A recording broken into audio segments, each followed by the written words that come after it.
Have you ever heard that really daunting statistic? You know, the one that says 9 out of 10 startups just fail. Hmm. Or even worse, sometimes you hear 11 out of 12 venture-backed ones don't make it. Right. It makes entrepreneurship sound like it's purely down to luck, just a roll of the dice. Yeah. But what if, just maybe, there was actually a repeatable formula, like a roadmap you could follow, one that's been proven to work not just once, but like over and over again? That's exactly what we're going to dive into today. We're pulling back the curtain on Colin C. Campbell's framework from his book, Start, Scale, Exit, Repeat. And this isn't just theory. We're extracting the real nuggets of knowledge from his 30-plus years as a serial entrepreneur. Okay. What's really interesting is how he started analyzing his own successes and failures.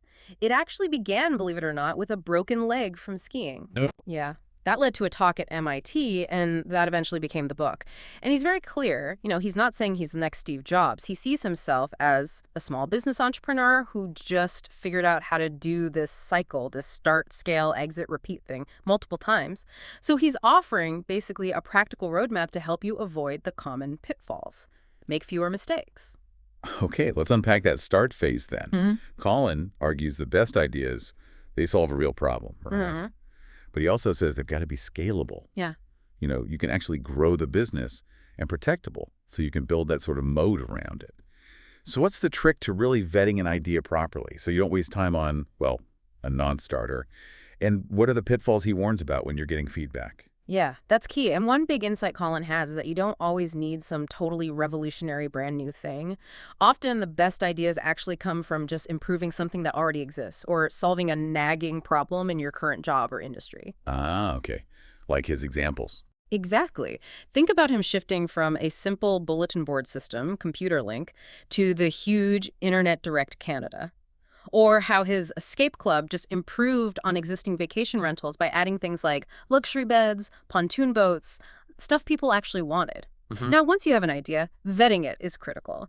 But Colin warns about two types of people you need to watch out for. Okay. The naysayers, they're just negative, they'll kill your enthusiasm. And the yaysayers, they just tell you what you want to hear, which is almost worse. Right. So you need You trusted advisors, people who give you honest, helpful feedback, even if it's, tough to hear sometimes. That's the real lesson there. Okay, that makes sense.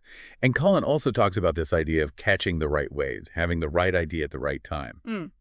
Can you explain what he means by these waves? Maybe give us a couple examples, like, the early web or maybe AI right now. Absolutely. These waves are basically big shifts, technology, regulations, market changes that just create massive opportunities. The tricky part for entrepreneurs is navigating what he calls the chasm. The cat. Yeah, it's that point where your product might be like too far ahead for the market to really get it, or maybe it's too far behind to gain any real traction. And the winning strategy isn't just about grabbing those early tech enthusiasts, the early adopters, it's about winning over the early majority How do you do that? by making it easy to use and easy to market. Think about Internet Direct. They beat a more techie competitor just by making internet access simple, like AOL did against CompuServe. Ah, okay. Keep it simple. Exactly. And this leads to a huge red flag Colin raises. Don't try to change fundamental customer behavior. Barpoint.com failed trying to get people to scan barcodes for shopping. Total flop. But Uber and Airbnb, they worked with existing behaviors, hailing cabs, staying places. They just made it way easier. That's a great point. Okay, so you've got the idea, you're riding the wave. Who do you bring on board first? Colin has this pretty unconventional idea about paying early hires with love, ownership, and freedom, not just big salaries startups probably can't afford anyway. What's that about? Yeah, it's really insightful. Love isn't just fluffy stuff. It's about genuinely recognizing people's contributions. Like Hostopia had this STAR program celebrating wins big and small. Ownership can be actual stock or maybe phantom options, which are basically cash bonuses tied to how much the company's value goes up. It gives employees that feeling of ownership, that upside, without the complexities of actual shares early on. How much ownership are we talking? He suggests aiming for maybe 10–15% of the company's value allocated for employees, like Hostopia and Paw.com did. Yeah. And this brings up a really vital point. Why hire people who are different from you? Right, not just clones of the founder. Exactly. Think classic example. Steve Jobs, the visionary, needed Steve Wozniak, the tech genius. Walt Disney, the creative dreamer, needed his brother Roy, the numbers guy. The lesson is you need complementary skills. Clones don't build strong foundations. Diverse teams do. And tools like Deci, That personality assessment, looking at dominance, influence, steadiness, conscientious traits, they can actually help you build those diverse teams intentionally. Make sure you have all the bases covered. And I love that do-it-yourself employee mindset he talks about, like Walt Disney picking up trash himself or Colin's team ordering their own T-shirts. That shows real commitment. It's huge in the early days. Everyone chips in. Definitely. But even with all that commitment, you still need fuel, right? You need money. Yeah. So what does this mean for funding in those super early stages? So Colin really stresses the power of a minimum viable product and MVP. Right, the MVP. It's not just an idea on paper, it's a tangible prototype, something real. It takes your concept and makes it concrete, which dramatically boosts your chances because you actually have something to show people, customers, investors. Okay, so get something built fast. Pretty much. And initially, self-funding, or maybe friends and family, that's often the best way to go. Colin strongly warns against taking investor money too early and giving away too much equity. Think about it, giving away 25% ownership for a small seed investment. That's like slapping a 25% tax rate on your company's future profits forever. Ouch. Yeah, that's a painful way to put it. It is. So he highlights a really powerful alternative: customer-funded startups. Customer-funded. How does that work? Basically, your customers pay you upfront for the service, effectively financing your growth. Think Michael Dell selling computers direct, prepaid, or Internet Direct's annual fees, Costco memberships even. Ah, clever. Get paid before you deliver. Exactly. Or crowdfunding platforms like Kickstarter, though he suggests using those after you have patents filed and maybe some initial orders, using the campaign cash to actually pay the manufacturer. And subscription models like BarkBox or Stitch Fix, that recurring revenue is absolute gold for a startup. That is smart. Getting customers to essentially back you. Now, Colin also mentioned stage gates. These sound serious, like do-or-die milestones. They really are. Think of them as critical checkpoints. Missing a stage gate basically means the business in its current form isn't working. You have to pivot, change course drastically, or maybe even shut it down. Have you had that happen? Oh, yeah. He uses his own failed shareholder blockchain venture as an example. He hit a point, realized it wasn't going to work, missed the gate, and cut his losses. Moved on. Wow. Tough decision, but necessary. Absolutely. And to manage all this startup chaos, he advocates for something super simple: the 4 sticky note business plan. 4 sticky notes. Seriously. Seriously. Story, people, money, systems. Just those 4 things. It's a way to stay laser focused on what truly matters, track your key metrics, cut through the noise, and make sure you're hitting those objectives. Simple, but effective. Okay, so you've survived the start. Now it's time to scale. Colin talks about adding zeros, like going from $10 or $100 revenue, or 10 customers to 100. He says this isn't just about bigger numbers, though. It needs a real shift in how you think and act. What's this X factor he talks about? The thing you need for scaling. That's right. The whole mindset has to shift. Scaling is a different beast. The X factor, as his coach Patrick Bien described it, it's not about you being special. It's about you creating something special for your customer, something that gives you like a 10x advantage. Okay. An example: Hostopia's promise to Earthlink, they guaranteed 0 lost websites during a massive migration. That was their nearly unbearable brand promise. That was their X factor. Wow, that's a bold promise. It is. And the key insight here is that finding your X factor often means finding bottlenecks or pain points in your industry that your competitors are just overlooking. Like Escape Club realizing that offering pontoon boat rentals for their vacation properties was a huge draw, a real differentiator. And that X factor might need tweaking when you scale to new markets, right? Like understanding the subtle differences between, say, U.S. and Canadian customers for paw.com. Absolutely. Cultural nuances matter. What works in one place might need adapting for another. You can't just assume. So let's talk money again. In the start phase, it was like oxygen. Now in scale, Colin calls it gasoline. Fuel for growth. What's fascinating is his point that a company doesn't actually need to be profitable to scale. Growth itself can be enough, like Zendu losing money for years but still expanding. Yeah, it sounds counterintuitive, but it's true in many cases, especially with investors. What they often look for is proof of traction, proof of growth. Lil Roberts at Zendu showed that 5 years of losses but rapid customer growth got them funding. Because fundamentally, proof sells to investors. Your stage gates in the scale phase are less about, does this work? And more about, can we accelerate growth? Can we go from 1,000 customers to 10,000? Okay, so you need to show that growth potential, which means perfecting your pitch, right? Absolutely, and not just a formal stage pitch. You need to be able to pitch effectively anytime, anywhere, and tailor it. Canadian generalist investors might want different info than, say, super focused US sauce investors. What are the key elements of that pitch? He lays it out clearly. Hook, problem, solution, team, super important, proof, that traction we talked about, market size, competition, and the crucial ask, what do you actually want and when you deliver it? The 3 C's, calm, confident, credible. And interestingly, he found humility helps.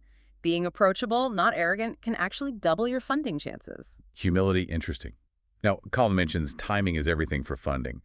What's this about raising money when the market is frothy? What does that actually mean? Frothy just means there's a lot of excitement, maybe even hype, and capital is flowing really freely. Think like the peak of the NFT craze or that GameStop surge. Lots of money chasing deals. Okay, so when investors are eager, Exactly. And the deep insight is you raise money when you can, not just when you desperately need it. If you wait until you're running on fumes, you have zero leverage. The terms will be terrible. got it. Strike while the iron's hot. Pretty much, if that funding window is open, you got to jump through it because it can slam shut without warning. Okay. Now, that brings us to venture capital. Colin sometimes calls it vulture capital. He points out it can be expensive, those liquidation preferences. Yeah, that's the controversial side. Liquidation preferences basically mean the VC investors get their money back first, often plus a return, before founders or employees see a dime, especially if the exit isn't huge. So it protects the investor, potentially at the founder's expense. Right, and too much VC money without discipline can lead to disaster. The WeWork story from We Crashed is a pretty stark example of that kind of waste and lack of financial control. It can really take the soul out of a company if you're not careful. But it's not all bad, right? He gives a counterexample. Absolutely. Hostopia's partnership with TELUS Ventures, that was strategic. TELUS didn't just bring money. They brought expertise, market access, real strategic value. So VC can be great, but it has to be the right partner, offering more than just cash. It's about finding that strategic fit. So if VCs can be tricky, what's the cheapest way to fund your growth? Colin's answer is simple. Running it lean. Just cutting costs. Not just cutting, but being incredibly efficient. He tells this amazing story about Hostopia increasing productivity after they had to cut a third of their staff after 9/11. How did that happen? It wasn't people working harder necessarily. It was that they were forced to eliminate waste, stop doing unnecessary things, streamline everything. The key idea is that cost reduction shouldn't just be a panic measure in bad times. It should be continuous. And critically, the money you save, you reallocate it to things that actually drive growth. Smart. Not just cutting, but reinvesting. Exactly. And think hundreds of small cuts in inefficiency rather than one massive, painful layoff when things get desperate. And another way to scale leanly is business process outsourcing, BPO, like using coders in Ukraine or accountants in India. Yeah, that was huge for Colin. Hostopia used geeks for less in Ukraine. Paw.com hired an accountant in India for way less than a local hire. And the kicker, that saving allowed them to actually hire more local staff for other key roles. So BPO can be a powerful system for scaling efficiently. Because in the scale phase, those ad hoc startup-y solutions just don't cut it anymore. Right. You need systems. You absolutely need systems, robust systems. You need to solve problems once and for all. Implement a clear holiday policy instead of deciding case by case. Standardize customer service. Because the truth is, systems actually nurture luck, those overnight successes we hear about. They usually took 10 years of building solid systems that made them efficient and repeatable. Systems make success more likely. Okay, systems build the foundation for luck. Now, what about those minor majors or growth hacks? Small things with big impact. Yeah, this is about finding leverage. Recognizing that sometimes small, smart actions can have massive results. It's about manufacturing your own luck, in a way. So what are some examples he gives? Well, there's leveraging your network, surrounding yourself with great people, joining groups like Entrepreneurs Organization, EO, or Startup Club, learning from others. Then there's smart self-promotion, like hacking the trade show. Wear your company t-shirt, give out stickers, ask smart questions in sessions to get your name out there. Colin did this all the time, even throwing cheap, memorable parties works. Okay. Be visible. Totally. Then hacking technology and social media. Creating viral videos, he talks about the catch, keep, wow factor, optimizing Google Images, getting your SEO keywords right, like using Best Fort Lauderdale Montessori School for hyperlocal targeting, Smart. and hacking the audience of other people. Get on podcasts, write guest blogs, use affiliates, send out targeted press releases, leverage their reach. Okay, piggybacking. Exactly. And maybe most importantly, hacking your customers. Creating those unexpected moments of delight. days. UMOs. Yeah, like Chewy sending flowers when a customer's pet passes away. Or that Magic Castle Hotel with the popsicle hotline by the pool. Little things that create massive loyalty. And just focusing on selling more to the customers you already have, that's often easier than finding new ones. Hostopia's fax to email service was a classic example. Pure upsell. Lots of clever tactics there. But despite all this, some startups just don't manage to scale. Why does that happen? Colin points to a few common reasons. Sometimes it's a lack of clear leadership as things get bigger. Or the initial story, the vision, is just too narrow, it doesn't appeal broadly enough. Sometimes you don't have the right people for the scale phase. The skills needed are different. Not investing enough in those crucial systems we talked about. And a big one, failing to kill failures fast enough. Hanging on to bad products or failing initiatives for too long, draining resources. You gotta be ruthless sometimes. Prioritize and adapt. Got it. All right, so you've started, you've scaled. Yeah. Is it time to exit? Colin makes the case that selling isn't giving up. It's about laddering up wealth, getting security, maybe funding the next thing. Plus, there are tax benefits, right? Capital gains. And strategic buyers can add huge value. Absolutely. And a core principle here is adapting. When the rules change, change with the rules. Like his own experience. Exactly. NAFTA made his software rental business illegal overnight. Boom! But that led directly to him creating Internet Direct. Or think about that Chick-fil-A adapting to COVID by becoming a drive-thru. Total pivot. The insight is about swift, decisive adaptation. Even if it just means mitigating losses, like that taxi top company deal he did that was mostly an earnout, not much cash up front. See, change is opportunity. So when you do decide to sell, who are you actually selling to? Colin talks about a hierarchy of buyers. He does. Top of the list. Strategic buyers. These are companies where yours fits perfectly into their larger strategy. They usually pay the highest premium because they see those synergies, ways to amplify their business with yours. Okay, strategics are best. Who's next? Competitor buyers. They know your market integration can be straightforward, often a good option. But he really cautions against cash flow buyers as a last resort. Think private equity, family offices. Why the caution? Because their focus is purely on earnings, EBITDA.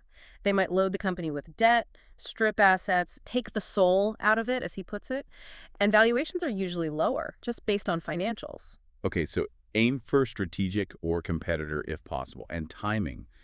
You mentioned timing is crucial. He says timing is half the value. It's huge. He tells this incredible story about selling 2 cows during the Asian flu crisis. A deal fell through, they held their nerve, and years later sold for a much higher price. Wow. Nerve-wracking. Totally, but it shows the power of strategic patience. But also, you can wait too long. Paw.com's potential exit got stalled by the pandemic uncertainty, so when a good deal is there, you often need that need for speed, like a 21-day negotiation. Don't drag it out. It's a balancing act then, so how do you maximize that exit value when the time is right? Focus on the fundamentals buyers look at. Primarily, increasing EBITDA earnings before interest, taxes, depreciation, amortization, and continuously running the business lean. Keep those costs tight. It's about being prepared for an exit, even if you plan to run the business forever. Have your house in order. And the negotiation itself. That sounds like an art form. It really is. Colin's advice.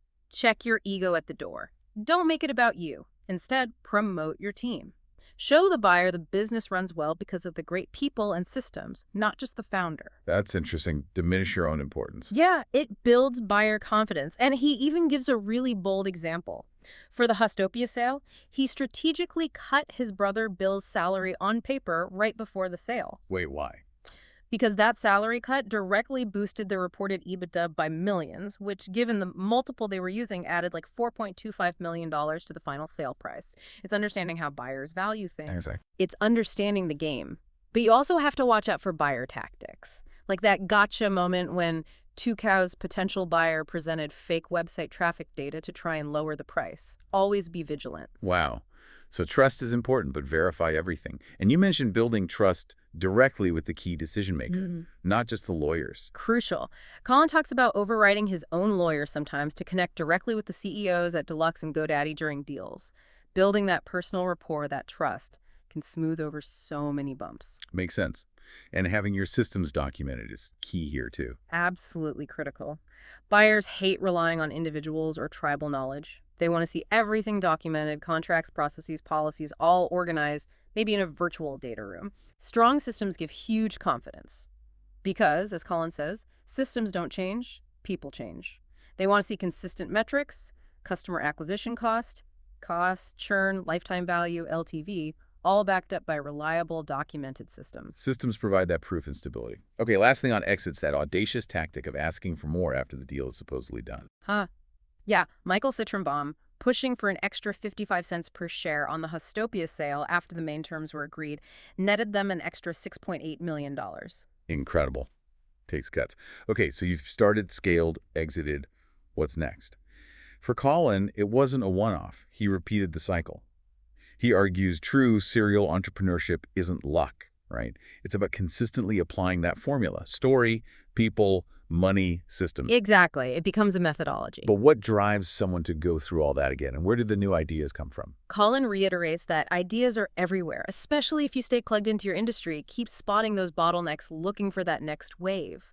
The key insight is that the criteria for the next idea remain the same. Is it scalable? Is it defensible? Does it catch that next wave? It's pattern recognition. Applying the same filter. Precisely. But this also brings up a really important personal question for anyone thinking of repeating. Are you and your family ready for the sacrifices again? Colin admits he had to ask that of his family sometimes. It's a real consideration. Yeah, the personal cost. How about building the team the next time around? This is where your network pays off hugely. Colin advises tracking your A players from previous ventures, people you know are great, who you trust. He gives the amazing example of Howard Bell, who worked with him across Internet Direct, Hostopia, and CLUB. That kind of loyalty and proven ability is invaluable. So you try to bring your best people with you. When possible, ethically, of course, only after they've properly left the previous company. And you're also always profiling people, identifying potential leaders who can eventually take over the day-to-day. That delegation is key for the serial entrepreneur to free themselves up to find and start the next thing. Makes sense. Yeah. And getting funding for venture number 2 or 3, is it easier? Colin says reputation is key. Reputation becomes your biggest asset. He talks about raising $7 million in just 30 days, mostly from his LinkedIn contacts, purely based on his track record. People knew he could deliver. Wow. Trust built over years. Exactly. And he also believes 50% of business is show business. How you present yourself, your materials. It matters. Dressing professionally, having really polished documents like an S1-like offering memorandum, even for private investment, it builds credibility. Helps people visualize the success. Perception matters. Yeah. And using other people's money. Still the goal for scaling, yes, but with a crucial caveat. You take the biggest risk first. Self-fund that MVP. Prove the concept before you bring in outside money. He calls it the mom test. The mom test. Yeah, only let your mom invest when it's already pretty well de-risked. A good rule of thumb. But even with all the success, you mentioned the toll this takes. Yeah, it's significant. The isolation, the potential for workaholism, the lines blurring between personal and professional life. It's intense. Colin stresses self-awareness. Having routines like his ritual of unwinding in the hot tub is vital, and learning to delegate not just tasks, but real responsibilities to free up your mental energy, that's profound. Preventing burnout is crucial for repeating. And that's where community comes in, like the Entrepreneurs Organization. Absolutely vital. EO, other peer groups, they provide support, shared learning, people who get what you're going through. It's that give to get principle in action. You share, you learn, everyone benefits. So bringing it all together. Colin uses this great analogy. Becoming an entrepreneur is like becoming a Jedi Knight. You learn the skills, the force, but becoming a serial entrepreneur, that's like becoming a Jedi Master. You transition from doing the day-to-day fighting to being a strategic coach, a master of managing risk, applying that proven formula story, people, money, systems, again and again to navigate the business galaxy. It's a continuous evolution. What a fantastic way to think about it. We've covered so much ground today, really diving deep into Colin C. Campbell's start, scale, exit, repeat. It's clear that while entrepreneurship is definitely challenging, mastering these pillars, story, people, money, systems, really can unlock that repeatable success. So maybe a final thought for everyone listening. If knowledge is really most valuable when you understand it and then, crucially, apply it. Consider this. What single element from start, scale, exit, or repeat feels most relevant to you right now?